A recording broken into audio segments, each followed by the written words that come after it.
Elizabeth Turner, and today I'm going to be talking to you about the importance of family game night. In the past, me and my family would play games every day. We would do a different game every day. We would play games like Monopoly, Crazy Eights, Racco, Uno, etc.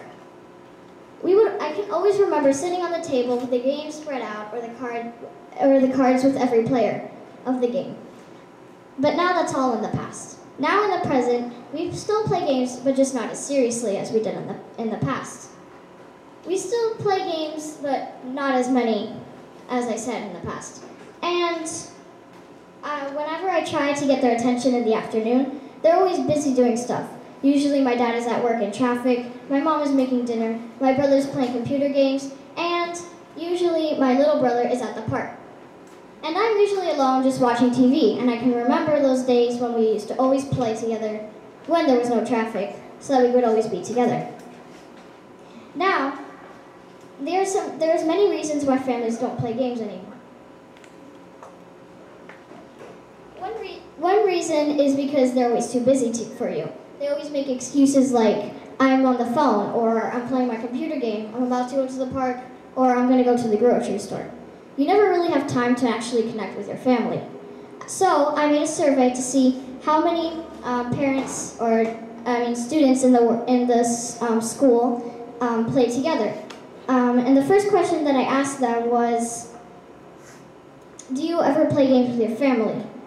Only 86.8% said yes, and 51.1% said no. So that clearly explains that some families don't really play as much.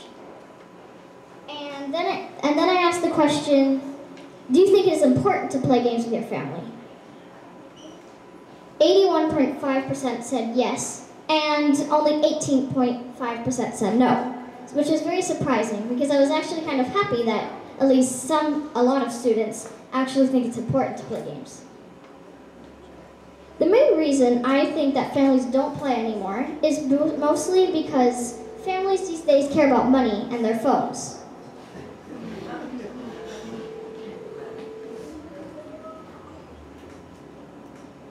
So when I'm on the couch watching TV, and I'm usually just alone, as usual, and my mom's on the phone talking with her friends, and then my dad is, of course, at work, and my brother's playing computer games. I noticed that most of my family is usually on a device when we're doing stuff, when we could be playing with our family together. But instead, we're using on our phones, Snapchatting each other's stuff. Like, for example, when I was in the mountains, we were having a vacation in the wintertime. There was a beautiful view you could have watched, but instead, my brother and my aunt were sitting next to each other on the couch in front of the window, where you could have seen a beautiful view of the roads and the pretty trees and all of the snow on the mountains behind us. But instead, they Snapchatted each other's stuff about, like, should we go on for a walk today? Oh, maybe we should play a game. No, let's just keep Snapchatting each other's stuff. Sending each other photos of themselves when they're sitting right next to each other. You could literally, physically, just turn to the side and you could talk to them. Turn back around, look outside, see the view.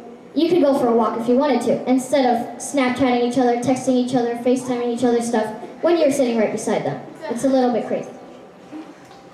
So, now this is why I personally think it's disappearing.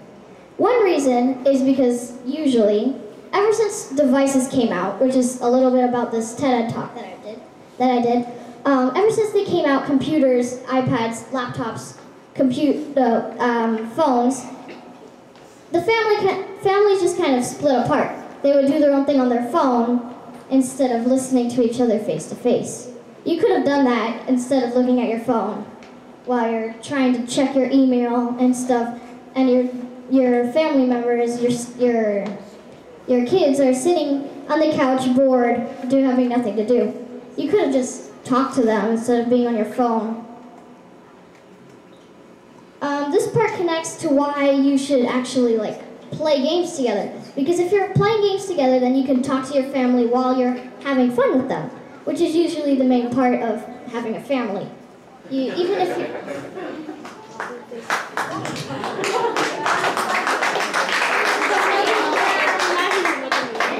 And so So yeah, I think you should make a time during the week to just really connect with your family and know what's going on with their life, and to play games with them and having fun.